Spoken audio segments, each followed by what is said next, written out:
네, 오늘 여러분들과 함께 말씀을 나누게 된 것을 대단히 기쁘게 생각합니다.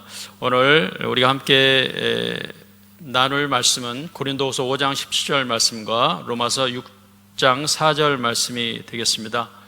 우리 함께 말씀을 봉독하시도록 하겠습니다. 시작. 그런즉 누구든지 그리스도 안에 있으면 새로운 피조물이라. 이전 것은 지나갔으니 보라 새 것이 되었도다. 로마서 6장 4절 말씀입니다. 그러므로 우리가 그의 죽으심과 합하여 세례를 받음으로 그와 함께 장사되었나니 이는 아버지의 영광으로 말미암아 그리스도를 죽은 자 가운데서 살리심과 같이 우리도 또한 새 생명 가운데서 행하게 하려 함이라. 네, 오늘 이 말씀을 가지고 새 생명으로 살아가기라는 제목으로 잠시 은혜를 나누고자 합니다. 한 2주 전인가 컨퍼런스가 있었죠. 마이클 댄포스 목사님이신가요? 강사님을 모시고 컨퍼런스를 했었는데, 아마 이 아가페 영광교회 주최로 해서 매년 컨퍼런스가 2차례씩 있는 걸로 알고 있습니다. 저도 시간이 될 때마다 열심히 참석하고 있는데 3일간 다 참석하지 못하고 틈틈이 참석해서 은혜를 받고 있습니다. 이번에는 특히 제게 은혜가 됐던 게 강사 목사님을 공항에서 픽업해서 숙소로 모셔다 드릴 수 있는 기회가 생겼었는데, 제가 그동안 마이클 댄포스 목사님의 그 메시지를 들으면서 굉장히 은혜를 많이 받고, 컨퍼런스가 진행될 때마다 참 우리를 새롭게 하는 부분이 있다라는 것을 경험하게 됩니다. 아마 여러분들도 똑같이 그런 경험들을 하고 계실 텐데요. 우리가 매번 이렇게 똑같은 신앙생활을 하다가 이런 컨퍼런스 기회를 통해서 새로운 강사님을 통해서 새로운 메시지, 은혜의 메시지를 들으면서 우리의 신앙이 매너리즘에 빠지려고 하다가도 새롭게 되어지는 그런 귀한 은혜의 시간들이 되고 있습니다. 그런데 저는 특별히 이 마이클 댄포스 목사님의 메시지를 유심히 들으면서 굉장히 은혜가 되었고, 그것에 대해서 한 가지 질문을 해봤습니다. 잘 안 되는 영어지만 떠듬떠듬해서 목사님이 지금 우리 가운데 전해주는 그 메시지의 내용을 한마디로 말하면 뭐라고 말합니까? 라고 여쭤봤습니다. 그때 마이클 댄포스 목사님이 명료하게, 아주 간단 명료하게 뉴 크리에이션이다 라고 말씀을 하시더라고요. 자, 오늘 제가 여러분들과 나누고자 하는 말씀이 사실 이 뉴 크리에이션, 달리 말하면 새로운 피조물, 달리 말하면 새 생명이라고 할 수 있는 겁니다. 그동안 우리가 이 강사 목사님들을 통해서 이 새로운 피조물에 대한 말씀들, 즉 강사님들이 새로운 피조물의 그 계시를 기반으로 해서 여러 가지 은혜 받은 것들, 그 계시가 풀어져 나오면서 여러분들에게 전해주는 놀라운 메시지들이 있었어요.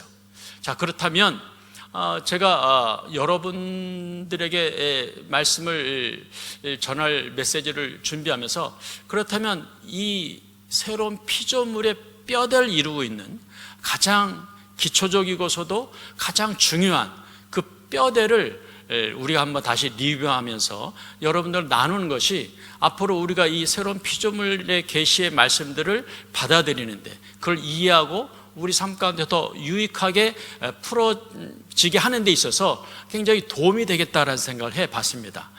제가 그동안 2부 예배 때 저도 이 새로운 피조물의 계시 말씀을 여러분들과 이제 몇 번을 통해서 나눴었는데, 사실 그것들을 또 겹쳐지는 말씀도 있지만 그 중요한 뼈대들을 오늘 이 시간이 되는 한도 내에서 여러분들과 좀 나누고자 합니다. 이 새 생명으로 살아가기라는 말은, 즉 우리가 생명의 새로움 안에서 행하는 것, 새로운 피조물로서 살아가는 것이라고 표현할 수가 있습니다. 자, 그렇다면 여기서 우리가 이 새 생명에 대한 이해를 분명히 할 필요가 있습니다. 자, 여러분들이 매번 들어왔고 즐겨 사용하는 단어죠. 새로운 생명, 우리는 새롭게 되었어, 우리는 새롭게 태어났어, 나는 새로운 피조물이야, 이런 표현을 하는 분들도 아마 계실 겁니다. 자, 그런데 아직까지 우리 안에는 나는 새로운 피조물이야 라는 말을 쉽게 자주 하지는 않는 것 같습니다. 이 설교 때 새로운 피조물이라는 말을 물론 많이 언급을 하고 있지만, 내 자신이 서로 간에 교제할 때 나는 새로운 피조물이야, 또 복음을 전할 때 나는 새로운 피조물입니다 라고 이렇게 자신을 소개하는 경우는 드물다고 생각하는데, 오늘 이번 기회를 통해서 그것에 좀 더 익숙하고 그것에 의미하는 바를 정확하게 우리가 아는 시간을 좀 가졌으면 합니다. 이 새로운 새 생명 이란 것은 그 단어가 의미하듯이 옛 생명이라는 거 있었겠죠. 우리가 옛 생명에서 새 생명으로 새롭게 창조되었다는 겁니다. 달리 말하면 이 생명이라는 것은 본성이라고도 말할 수가 있습니다. 즉 옛 본성에서 새 본성으로 새롭게 변화된 것이죠. 우리가 예수 그리스도를 믿는 그 순간 우리는 자녀로 거듭나게 되어 있습니다. 그때 우리 안에는 어마어마한 변화가 일어나기 시작합니다. 여러분이 생각하는 변화는 어떤 변화입니까? 우리가 예수 그리스도를 믿기 전의 삶과 예수 그리스도를 믿고 난 후의 삶은 전혀 새로운 삶이 되는 것이죠. 그것이 여러분이 어느 수준까지 생각하고 있는지 모르겠는데, 자, 일반적으로 우리가 생각하는 부분은 이런 겁니다. 내가 죄인이었다가 예수 그리스도의 그 놀라운 사랑으로, 그 피값으로 말미암아 나의 모든 죄를 씻김을 받은 거죠. 용서를 받은 것이죠. 제사함을 받은 겁니다. 자, 우리의 삶이 예수 그리스도를 받아들임으로 말미암아 이 모든 죄의 문제가 해결받게 됩니다. 자, 근데 여기서 끝나는 것이 아니라는 겁니다.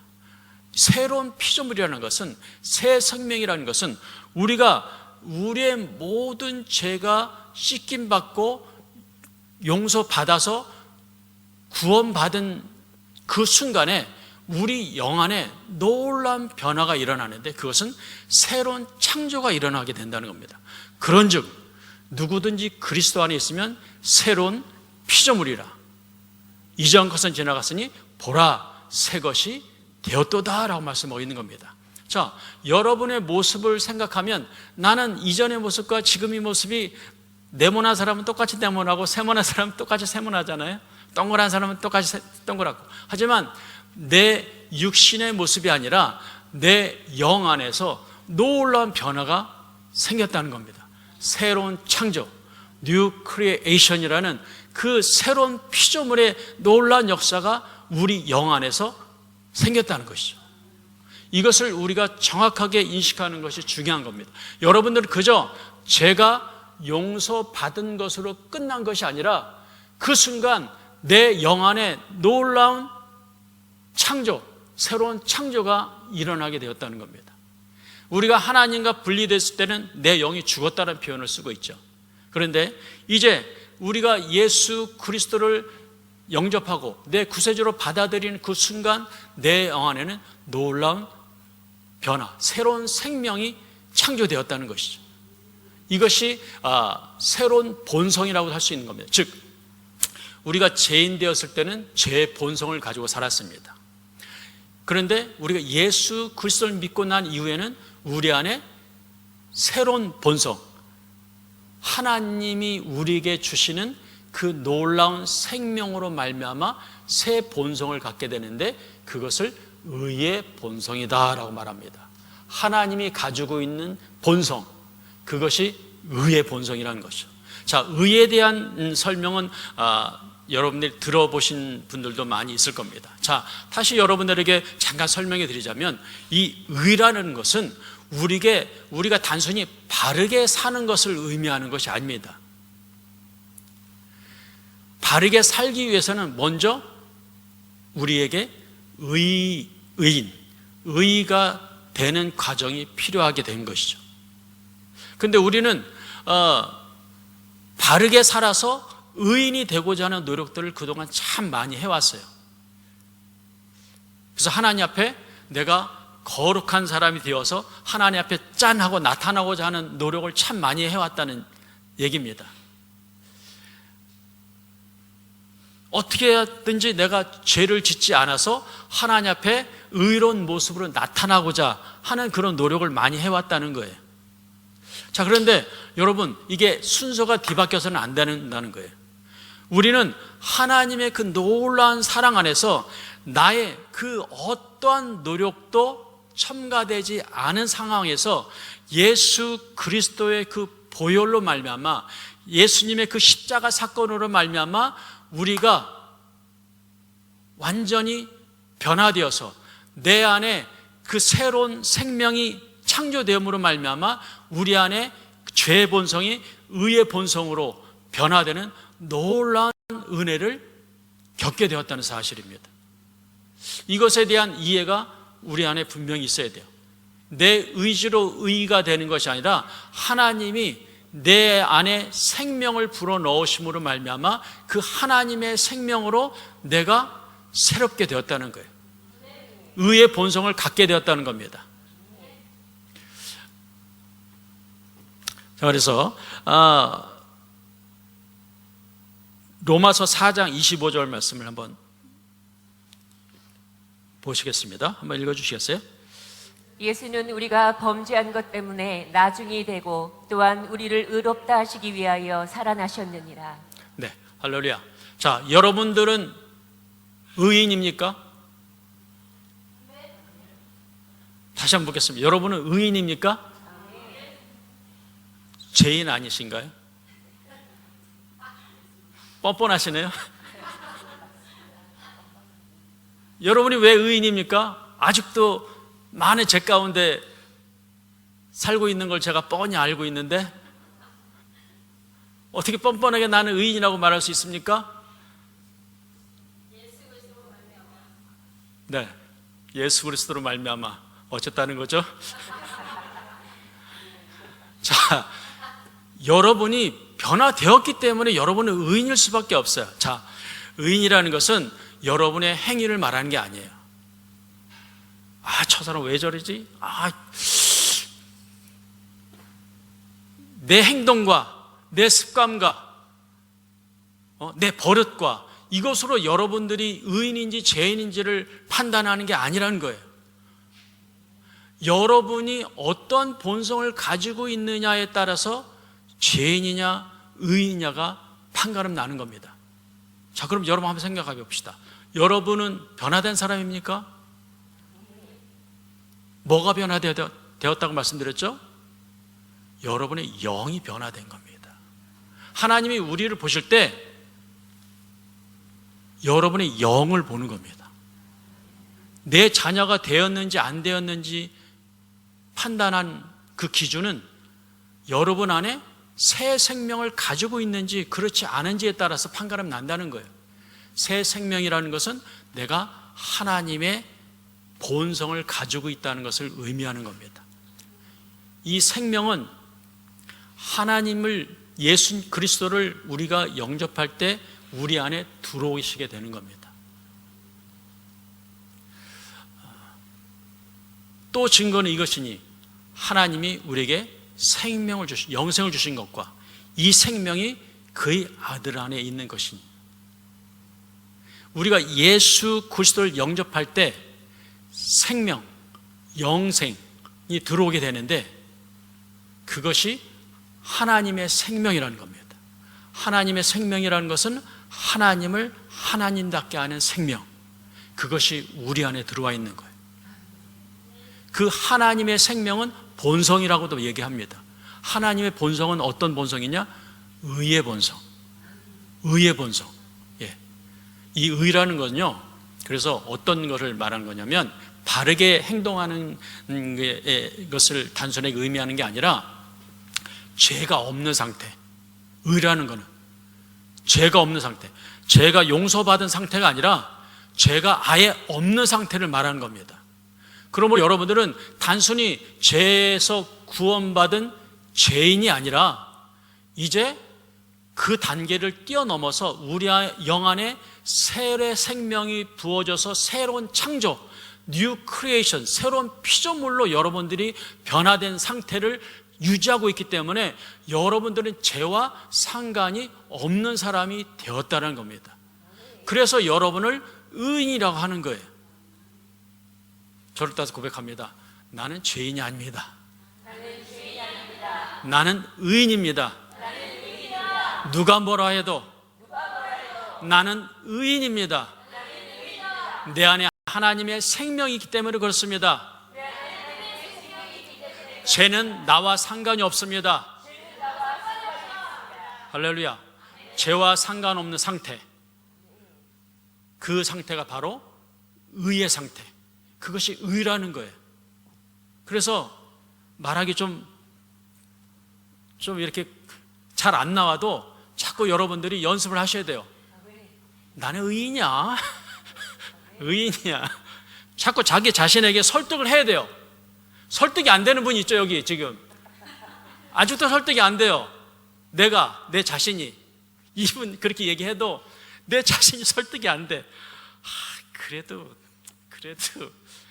우리가 나는 죄인입니다라고 고백하는 것이 그동안 우리가 보여지기에는 저 사람 참 겸손한 사람이야, 거룩한 사람이야, 참 하나님 앞에 겸손하기를 애쓰는 사람이야 라고 보여졌을지라도 그것은 믿음의 시각이 아니에요.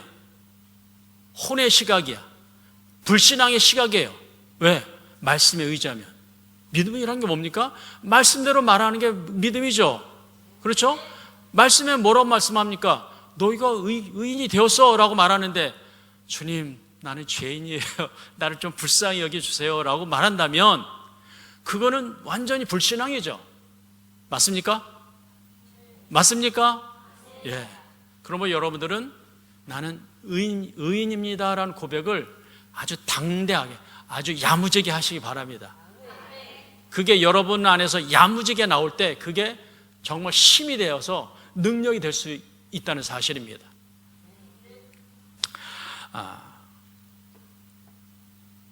자, 우리 고린도후서 5장 17절 다시 한번 읽어주시면 감사하겠습니다. 그런즉 누구든지 그리스도 안에 있으면 새로운 피조물이라. 이전 것은 지나갔으니 보라 새 것이 되었도다. 네, 베드로전서 1장 23절 말씀도 한번 읽어주시기 바랍니다. 너희의 새 생명은 너희의 옛 생명과 같은 것이 아니라 너희의 옛 생명은 썩어질 사람의 정자에 의해서 잉태되었지만 너희의 새 생명은 하나님의 살아있는 말씀으로부터 왔느니라.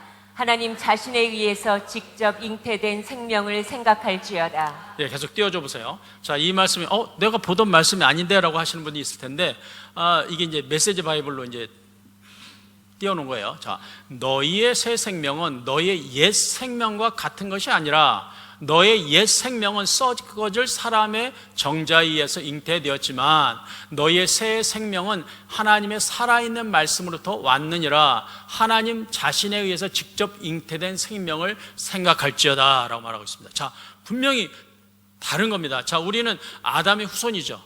아담의 그 죄의 본성이 흘러 우리까지 들어왔어요. 그러다가 이제 예수 그리스도를 통해서 놀라운 변화가 일어나게 된 겁니다. 첫 아담과 이 마지막 아담, 예수 그리스도를 통해서 우리에게 새로운 생명이 창조된 것이죠. 그러므로 아담은 이 정자에 의해서 잉태된 것을 말하는 거지만 이제 새로운 피조물, 새 생명은 하나님의 말씀에 의해서 우리에게 잉태되어서 우리 안에 새로운 생명, 내 영 안에 새 생명이 창조되어서 우리는 새로운 피조물이 되었다라는 것을 말씀해 주고 있는 겁니다. 할렐루야. 이것이 대단히 중요한 겁니다. 이 의식을 우리가 가지고 이제는 살아가야 돼요. 이 의식을 가지고 여러분 다음 컨퍼런스에 참석한다면 눈이 더 확 띄어지게 될 것입니다. 할렐루야. 그러므로 내가 거듭났다는 것은 너무 놀라운 은혜예요. 내가 완전히 새로운 사람이 된 거예요. 내 안에 새 생명을 가지고 있는 거예요. 저와 여러분이. 나는 새로운 피조물이 된 거예요. 그저 나는 정말 심각한 죄인이었는데 예수님께서 내 죄를 용서해 주셨어. 그 십자가의 피로 나를 죄를 용서해 주셨어. 단순히 이 정도가 아니라는 거예요. 왜? 내 안에 새로운 창조가 일어난 놀란 은혜가 있다는 사실이에요. 자, 그래서 로마서 6장 3절 9절 로마서 6장 한번 말씀 볼까요? 한번 읽어보겠습니다. 무릇 그리스도 예수와 합하여 세례를 받은 우리는 그의 죽으심과 합하여 세례를 받은 줄을 알지 못하느냐. 그러므로 우리가 그의 죽으심과 합하여 세례를 받음으로 그와 함께 장사되었나니 이는 아버지의 영광으로 말미암아 그리스도를 죽은 자 가운데서 살리심과 같이 우리로 또한 새 생명 가운데서 행하게 하려 함이라. 네, 여기까지만 보겠습니다. 자, 한번 그 4절 띄워주세요. 그러므로 우리가 그의 죽으심과 합하여 세례를 받음으로 그와 함께 장사되었나니 이는 아버지 영광으로 말미암아 그리스도를 죽은 자 가운데서 살리심과 같이 우리로 또한 새 생명 가운데서 행하게 하려 하심이라 말씀하고 있습니다. 이거를 킹제임스 버전으로 다시 한번 제가 읽어드리면 그러므로 우리가 죽음 안으로 침례를 받아 그와 함께 장사되었으니 이는 아버지의 영광으로 인하여 그리스도께 죽은 자들로부터 일으켜 주심과 같이 우리도 또한 생명의 새로움 가운데서 행하게 하려 하심이라. 이제는 우리가 생명의 새로움, 새 생명 가운데서 살아가는 사람들이 되었다는 사실이에요. 이것을 우리가 분명하게 인식할 필요가 있는 겁니다. 이전의 나가 아니에요. 이전의 나가 아니라 나는 완전히 새로운 사람이 되었어요. 내 육신의 겉모양은 그대로이지만 내 영 안에서 새로운 창조가 일어나서 나는 새로운 피조물이 되었다는 겁니다. 내 영이 새롭게 되었기 때문에 지금 내가 생각하고 느끼고 내 오감 이런 부분은 내 영이 새로워졌기 때문에 서서히 변화가 일어나게 될 것입니다. 지금도 새로운 변화가 일어나고 있죠. 나는 새롭게 됐다라고 새로운 창조된 새로운 피조물이라고 그랬는데 나는 여전히 죄의 모습을 가지고 있어라고 여러분들이 느낄 수 있지만 그것은 여러분들이 이전까지 죄의 본성을 가지고 있던 그 자체계 안에서 일어나고 있는 그런 모습들이에요. 그것들이 변화될 거예요. 조금만 기다려 주세요. 조급해하지 마시고 내 안에 일어난 영의 변화와 내 육신과 혼적인 변화는 똑같이 가는 건 아니에요. 내 영이 변화된 다음에 그 후에 그 영이 세력을 얻게 됨으로 인해서 내 혼적인 요소들이 변화될 거예요. 그래서 여러분들이 내 안에 하나님의 사랑이 없는 것 같아, 하나님이 날 사랑하지 않는 것 같아 라는 옛 생각 안에 머물러 있는 것이 아니라 그 하나님의 생명 안에는 하나님의 성품, 하나님의 특성, 하나님의 본성 다 들어있는 거거든요. 즉 그 하나님이 가지고 있는 사랑, 은혜, 능력, 기름, 이런 모든 것들이 내 안에 잠재력으로 들어와 있는 겁니다.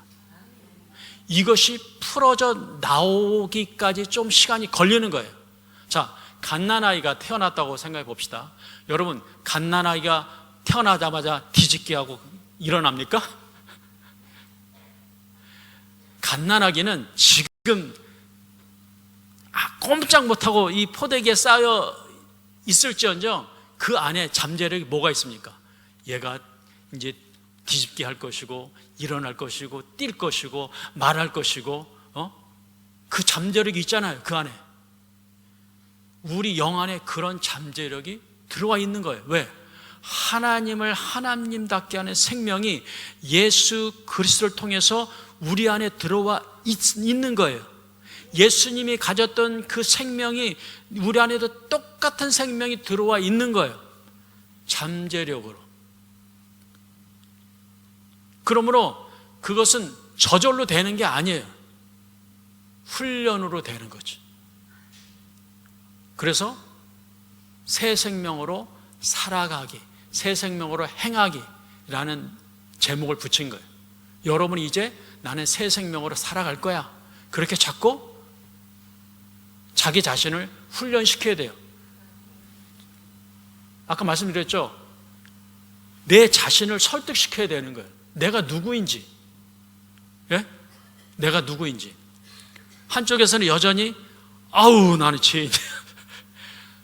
근데 말씀에 보니까 나는 의인이야. 그러면 내 입은, 내 혼적인 요소는 뭐를 자꾸 연습해야 됩니까? 죄인이 아니라 나 의인이야. 의인이야. 자꾸 끄집어내죠. 이 내 잠재의식에 나는 의인이라는 그 생각으로 가득 찰 때까지 계속해서 여러분 자신을 설득시켜야 돼요. 왜? 나는 그런 사람이니까. 그렇게 지금 변화됐으니까. 여러분 속지 마시기 바랍니다. 시간이 많이 갔네요. 자, 이제 다음에 또 시간이 되면 좀 더 시간을 갖게 되겠지만, 자, 이제 사실이 있고 진리가 있습니다.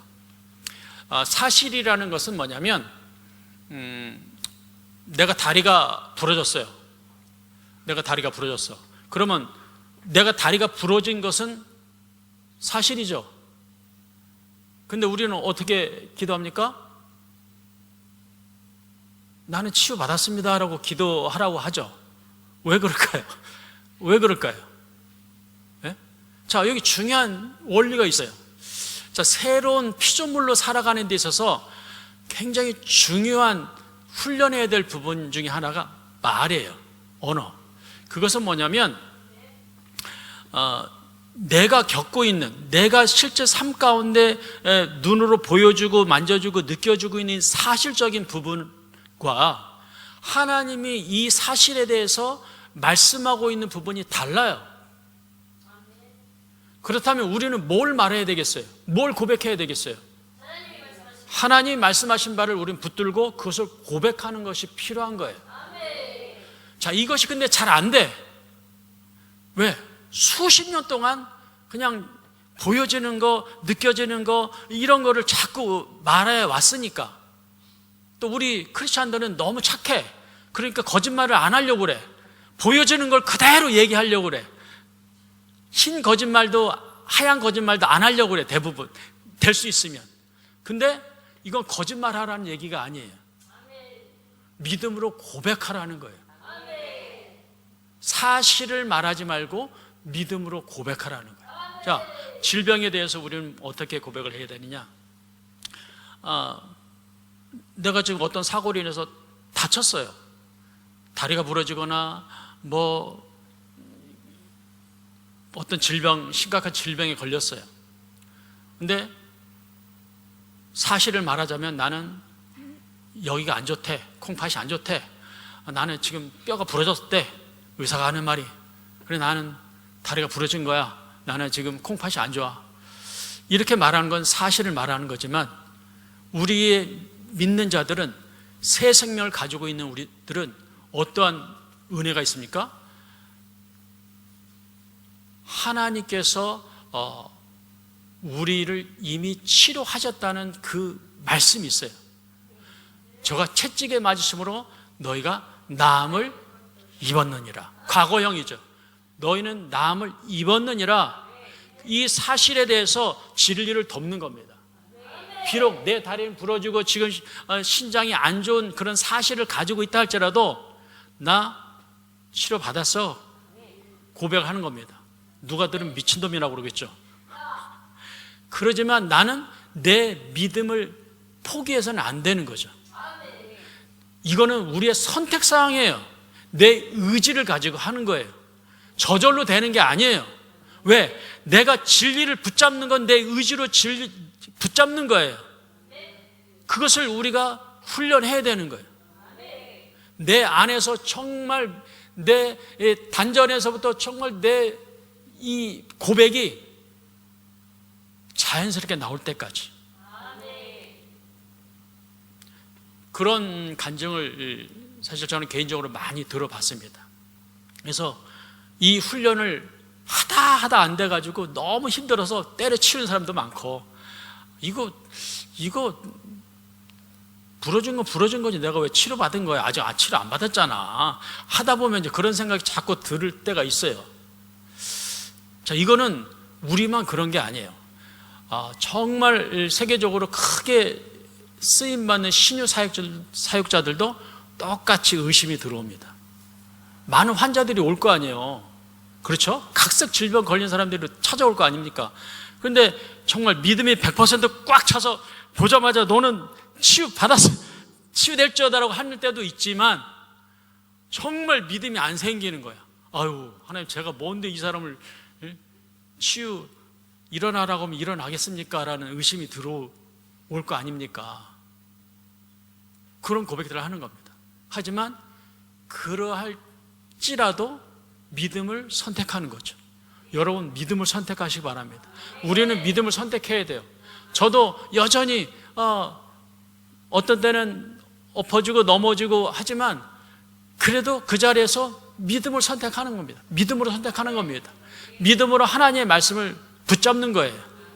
우리는 그런 특권이 있는 겁니다. 우리에게는 그런 은혜가 있어요.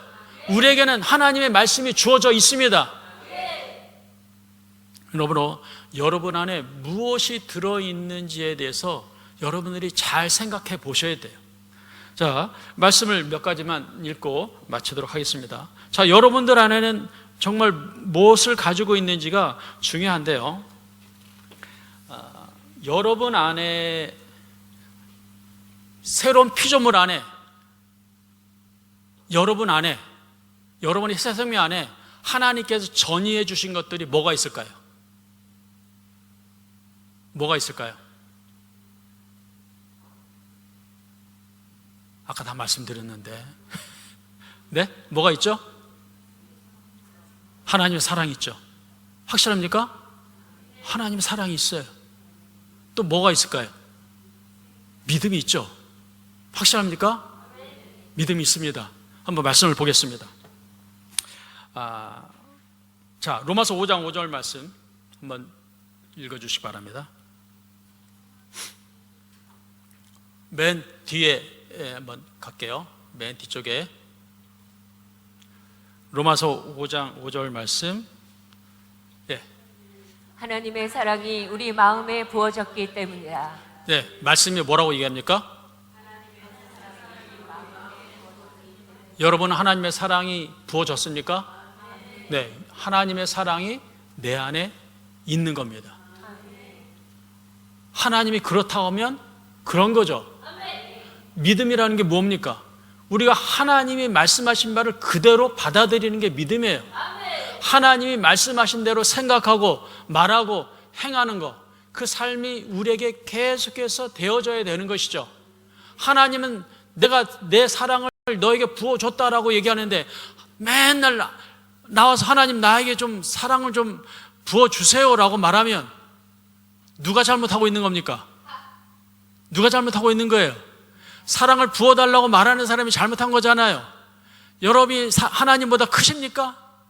하나님이 거짓말 하시는 분이십니까? 그렇지 않잖아요. 자, 우리 로마서 12장 3절 말씀 한번 또 보겠습니다. 읽어주시죠. 하나님께서 각 사람에게 나누어 주신 믿음의 분량에 따라 건전하게 생각하라. 네, 하나님께서 각 사람에게 나누어 주신 믿음의 분량에 따라 건전하게 생각. 자, 이 말씀을 보면 하나님께서 믿음을 주셨다는 얘기예요? 안 주셨다는 얘기예요? 여러분은 믿음이 있다는 얘기예요? 없다는 얘기예요? 이 중에 믿음이 없는 사람이 있습니까? 없습니까? 없습니다. 확실합니까? 그러면 나는 어떻게 고백해야 됩니까? 나는 믿음이 있는 사람입니다. 어떻게 보면 옛사람 시각으로 보면 야, 참 어떻게 저렇게 건방지고 뻔뻔하냐라고 할 수도 있지만 나는 믿음이 있는 걸 어떻게 합니까? 믿음이 있어요. 왜? 하나님께서 나에게 믿음을 주셨다고 말씀하고 계시잖아요. 할렐루야. 그러므로 나는 믿음이 있는 사람입니다. 내 안에 믿음이 있습니다. 각 사람에게 나누어 주신 믿음의 분량이다. 자, 이때 여러분이 이걸 오해하지 마셔야 될 게 어떤 사람이 큰 믿음을 주시고 어떤 사람이 작은 믿음을 주신 게 아니라 각 사람에게 똑같은 양의 믿음을 부어주셨는데 그것이 이제 점점 잘하느냐 잘하지 못하느냐는 우리의 책임이라는 거죠. 자, 이것은 나중에 기회가 될 때 더 나누기로 하고요. 또 한번 말씀을 읽겠습니다. 디모데후서 1장 7절 말씀. 하나님이 우리에게 주신 것은 두려워하는 마음이 아니요 오직 능력과 사랑과 절제하는 마음이니. 네, 하나님이 우리에게 주신 게 뭐라고요? 능력과 사랑과 절제하는 마음. 예, 사랑과 능력과 다른 말로 하면 건전한 생각의 능력, 뭐 이렇게도 표현을 하고 있습니다. 건전한 생각의 능력. 두려움은 누가 준 거라고요? 그렇죠. 두려움이 들어온다 그러면 이거 하나님이 주신 겁니까? 사단이 주는 겁니까? 예, 두려움은 두려움을 주는 영이라고도 표현하고 있습니다. 자, 그러므로 두려움은 나와 상관이 없는 거예요. 오직 능력과 사랑과 절제하는 마음, 건전한 생각을 하는 그런 능력이 누구에게 있다? 나에게 있다. 옆 사람에게 있는 게 아니라 내 안에 있다는 겁니다. 내 안에 있어요. 내 안에 있습니다. 능력이 있습니다. 사랑이 있습니다. 절제하는 마음이 있습니다. 믿음이 있습니다. 능력이 있습니다. 사랑이 있습니다. 이 고백으로 여러분을 설득하시기 바랍니다. 난 믿음이 없어요. 목사님, 나는 믿음이 없어요. 나를 위해서 기도해 주세요. 이렇게 했다가는 깃방 매기면 안 되는 겁니다. 내 자신을 설득해. 내 믿음을 키워가셔야 돼요. 여러분의 믿음을 키워가시길 바랍니다. 이런 고백이 여러분에게 계속해서 되어질 때 여러분의 믿음이 커질 수 있어요. 네. 겨자씨만한 그 믿음의 능력이 얼마나 대단한 줄 아십니까, 여러분? 겨자씨만한 믿음을 가지고 우리가 무슨 일이든지 할 수 있는 거예요. 왜? 하나님의 생명이 우리 안에 주어져 있기 때문에 그렇습니다. 그러므로 성경은 우리에게 이러한 자세를 가지고 살아갈 것을 말씀하고 있습니다. 자, 한번 읽겠습니다. 요한일서 5장 4절로 5절 말씀, 두 말씀만 읽고 마치도록 하겠습니다. 한번 읽겠습니다. 무릇 하나님께로부터 난 자마다 세상을 이기느니라. 세상을 이기는 승리는 이것이니 우리의 믿음이니라. 예수께서 하나님의 아들이심을 믿는 자가 아니면 세상을 이기는 자가 누구냐? 할렐루야. 네, 계속해서 로마서 5장 17절 말씀입니다.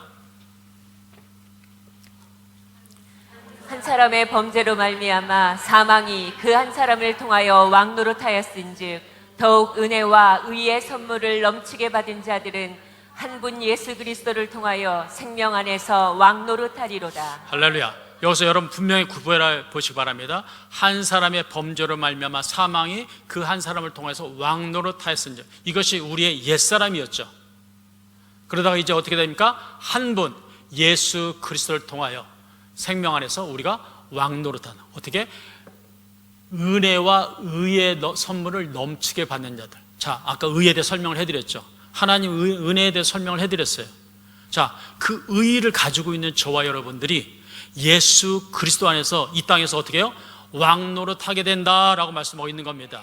자, 이러한 삶으로 우리가 나가야 되는 거예요. 새 생명으로 살아간다는 것은 우리가 이 땅에서 하나님이 주신 그 생명을 가지고 이 땅에서 다스리는 삶으로, 내 삶을 다스리는 삶으로, 환경을 다스리는 삶으로, 질병을 다스리는 삶으로, 모든 문제들을 다스리는 삶으로 우리가 왕노릇하면서 나아가는 것을 말하는 겁니다. 이것은 저절로 되어지는 게 아니라고 그랬죠. 여러분들이 먼저 말하는 것부터 고쳐야 되는 겁니다. 사실을 말하려고 하지 말고 거기에 하나님 말씀을 자꾸 덮어야 되는 겁니다. 어떤 문제가 생기면 그 문제에 대해서 하나님이 말씀이 뭐라고 말하는지를 여러분 찾으세요. 찾아가지고 그 말씀을 덮을 수 있는 말씀으로 진리를 말하는 겁니다.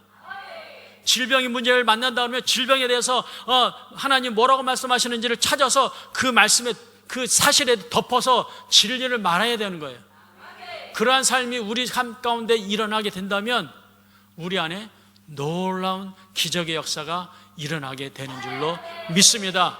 이러한 말씀들을 가지고 자기 삶 가운데 기적을 체험하는 사람들이 많이 늘어나고 있어요. 컨퍼런스 때마다 말씀을 전해주시는 마이클 댄포스 목사님도 그 삶 가운데 계속해서 놀라운 역사들을 체험한다는 것은 바로 이러한 원리에 따라서 계속해서 경험해 가고 계시는 겁니다. 이 안에도 물론 그런 경험들을 계속해 나가고 계시는 분들이 있어요. 하지만 남들에 비해서 조금 나는 별 경험이 아직 없었어 하는 사람이라 할지라도 그 안에 하나님의 생명이, 똑같은 하나님의 생명이 여전히 함께 하심으로 그 삶 가운데 계속해서 놀라운 변화가 일어나게 될 줄로 믿습니다. 할렐루야. 우리 이 시간 말씀을 생각하면서 잠깐 기도하는 시간 갖기를 원합니다. 여러분, 이 시간에 될 수 있으면 영어로 기도하시기 바랍니다. 방언으로 기도하시고 그 안에서 성령께서 오늘 말씀 가운데 나에게 깨닫게 하신 말씀이 있다면 그 말씀을 입으로 고백하시길 바랍니다. 또 이 시간 여러분들에게 스스로를 설득하고 여러분에게 고백해야 되는 부분이 있다면, 진리로 말씀해 줘야 있는 부분들이 있다면 말씀하시기 바랍니다. 여러분들의 가정에, 여러분들의 자녀에, 여러분들의 환경에 처한 환경에 말씀으로 덮어야 될 부분이 있다면 지금 기도 가운데 덮으시길 바랍니다. 우리 주님 한 번으로 기도합니다. 주여,